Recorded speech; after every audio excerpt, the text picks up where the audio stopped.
అందరికీ నమస్కారం. నేను Bhavani, oscillations qualified clinical psychologist, mental health specialist and autism specialist.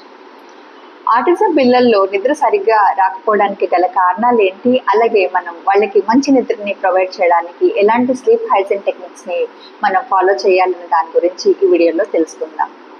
ముందుగా ఆటిజం పిల్లల్లో నిద్ర సమస్యకి గల కారణాలని మనం రెండు రకాలుగా చూడొచ్చు.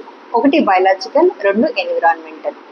బయలాజికల్గా చూసుకున్నట్లయితే వీళ్ళకి మెలటోనిన్ తక్కువగా రిలీజ్ అవ్వడం, అలాగే గాబా, సెరటోనిన్ కొద్దిగా ఎక్కువగా రిలీజ్ అవ్వడం, దీనివల్ల వీళ్ళు హైపర్గా ఉండటం, ఇక గ్యాస్ట్రో ఇంటెస్టినల్ ప్రాబ్లమ్స్, అలాగే సెన్సారీ ఇష్యూస్ వల్ల కూడా వీళ్ళు నిద్ర సరిగ్గా పోరు.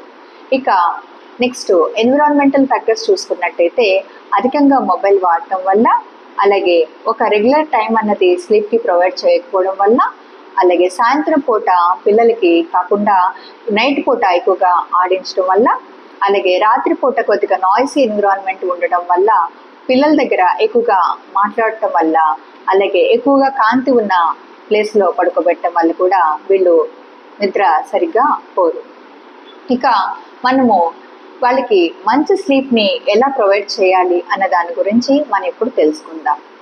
పిల్లలకైనా పెద్దవాళ్ళకైనా కొన్ని స్లీప్ హైజీన్ టెక్నిక్స్ ఫాలో చేయడం వల్ల మంచి నిద్ర అనేది పడుతుంది. అందులో ముందుగా చూసుకున్నట్టయితే పిల్లలకి మొదట మొబైల్ అన్నది అవాయిడ్ చేయాల్సి ఉంటుంది. అంటే ఈ మొబైల్ వలన ఏమవుతుందంటే మెలటోనిన్ సరిగ్గా సెక్రెషన్ జరగదు, దానివల్ల సరిగ్గా పిల్లలు నిద్రపోరు. కాబట్టి మొబైల్కి పిల్లలు సాధ్యమైనంత వరకు కూడా దూరంగా ఉంచడానికి ప్రయత్నం చేయండి. ఇక రెండోది, పిల్లలకి గోరువెచ్చని నీటిలో స్నానం చేయించండి. సాయంత్రం పూట ముఖ్యంగా గోరువెచ్చని నీటిలో స్నానం చేయించడం వల్ల బాడీ మొత్తం రిలాక్స్ అవుతుంది.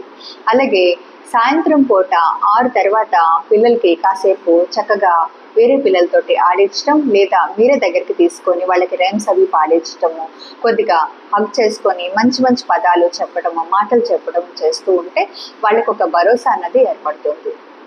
ఇక రాత్రిపూట పడుకునేటప్పుడు ఒక గ్లాస్ గోరువెచ్చని పాలు ఖచ్చితంగా ఇవ్వడానికి ప్రయత్నించండి. దీనివల్ల పిల్లలు చక్కగా రిలాక్స్ అయ్యి మంచి నిద్రపోతారు.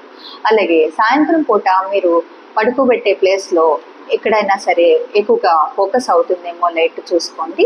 డిమ్గా ఉండి కొద్దిగా ప్లెజెంట్గా ఉండే ప్లేస్లో పిల్లలు చక్కగా నిద్రపోతారు.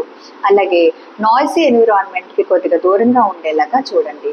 ఈ స్లీప్ హైజీన్ టెక్నిక్స్ కరెక్ట్గా ఫాలో చేసినట్టయితే పిల్లలు చక్కగా నిద్రపోయి మంచిగా బ్రెయిన్ రిలాక్స్ అయ్యి వాళ్ళు మీకు చాలా చక్కగా సహకరిస్తారు.